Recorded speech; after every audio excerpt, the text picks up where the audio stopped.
Close your eyes for a moment and imagine this: a handful of salt glistening under sunlight. Tiny crystals, simple and pure.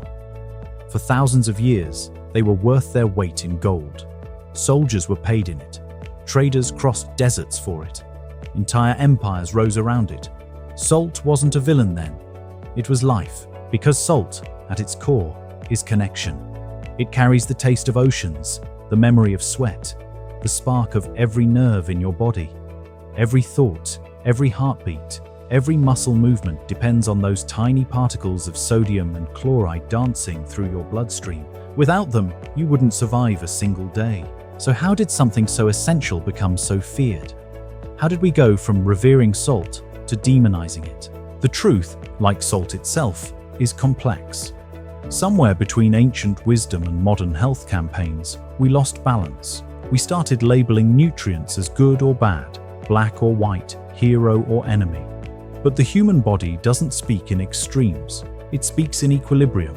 And salt's story is one of misunderstanding, not malice. For decades, we were told salt causes high blood pressure, heart disease, and stroke. And yes, too much sodium can raise blood pressure in certain people, especially when the diet is already loaded with processed foods, stress, and sugar.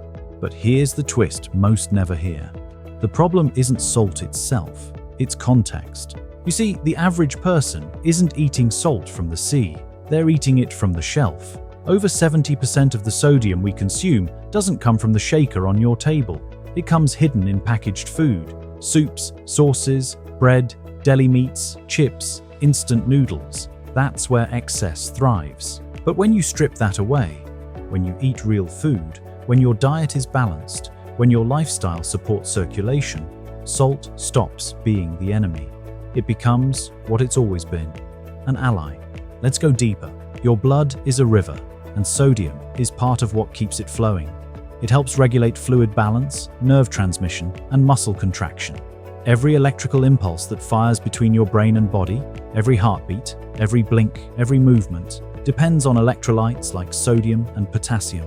Without them, your heart rhythm falters, your muscles cramp, your energy collapses. That's why, paradoxically, too little salt can be just as dangerous as too much. Low sodium can lead to fatigue, dizziness, confusion, even heart arrhythmias.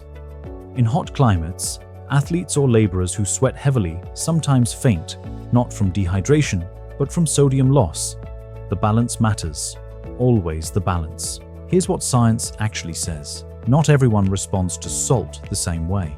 About 1 in 4 people are salt sensitive, meaning their blood pressure rises more sharply with excess sodium. For the rest, moderate salt intake has little to no effect. So blanket advice like cut out all salt doesn't fit everyone. The real key is ratio between sodium and potassium. These two minerals are dance partners. Sodium pulls water into your cells, potassium helps release it. When potassium intake is low, as it often is in modern diets, salt becomes a problem. But when potassium is high, from fruits, vegetables, beans, salt regains harmony. Nature already knew this. Every natural food carries that balance. A cucumber has both sodium and potassium. So does coconut water, spinach, and even milk. It's only when we process and separate that the imbalance begins. So salt isn't the villain, isolation is. In traditional diets, Japanese miso soups, Mediterranean olives, African fermented foods, salt was a preservative and a mineral source. People ate it with vegetables, fish, grains, and movement. Their hearts thrived. They sweated daily, their kidneys functioned smoothly, and salt never stood alone. Then came modern convenience. Fast food, stress, sitting, sugar. And the chemistry changed, because when you combine high sodium with high sugar, low potassium, and low movement, the system short circuits. It's not the salt, it's the storm. And maybe that's what we've forgotten. The difference between a pinch and an overdose, between natural and artificial, between balance and excess. Let's get personal for a moment. Have you ever eaten a homemade soup and felt comfort, warmth, fullness, energy? Then eaten a store-bought version and felt heavy, bloated, thirsty?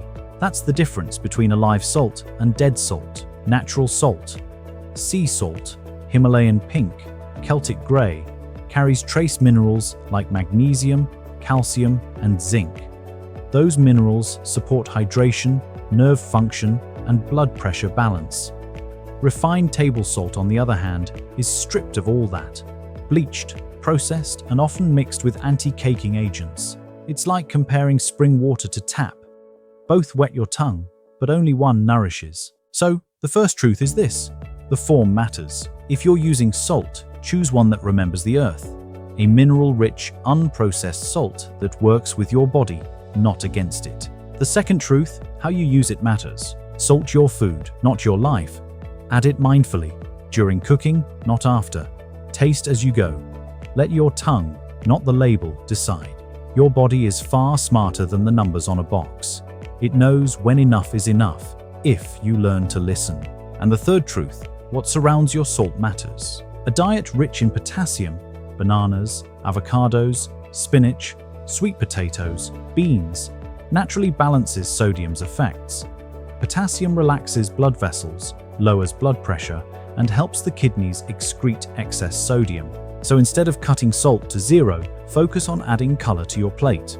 The more vibrant your food, the more balanced your minerals. But there's an even subtler layer: emotional salt. Salt doesn't just preserve food, it preserves energy.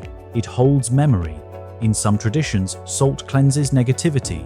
It absorbs stagnant energy, purifies spaces. Maybe that's metaphor, maybe it's biology. Either way, salt has always been about clarity.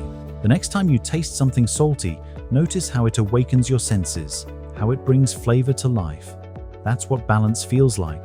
Not restriction, not indulgence, awareness. Now, let's clear up one more myth: that low-salt diets are universally good.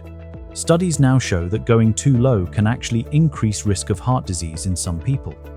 When sodium drops too far, certain stress hormones, like renin and aldosterone, rise, constricting blood vessels and retaining water.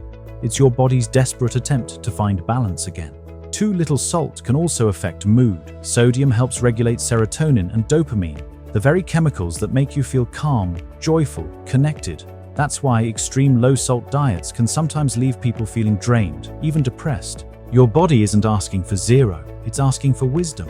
So here's the surprising truth: salt is neither hero nor enemy. It's a mirror. It reflects the state of your lifestyle.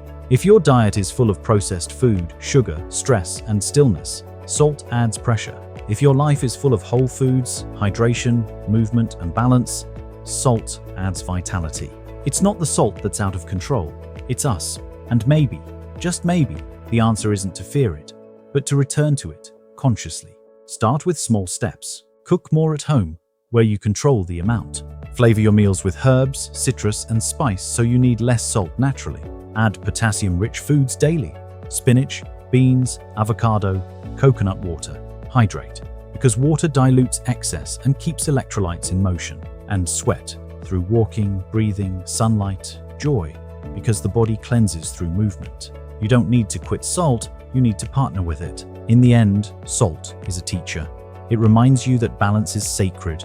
Too little, and life loses flavor. Too much, and it loses harmony. The lesson is moderation, but not as a rule, as a relationship. Think about it. Every tear you've ever cried is salty. Every ocean that cradles life is salty. Every heartbeat that keeps you alive depends on it. Salt is woven into your being. It's not your enemy, it's your element. So, the next time someone says, "Cut out all salt," smile and remember the truth. It's not about removal, it's about rhythm.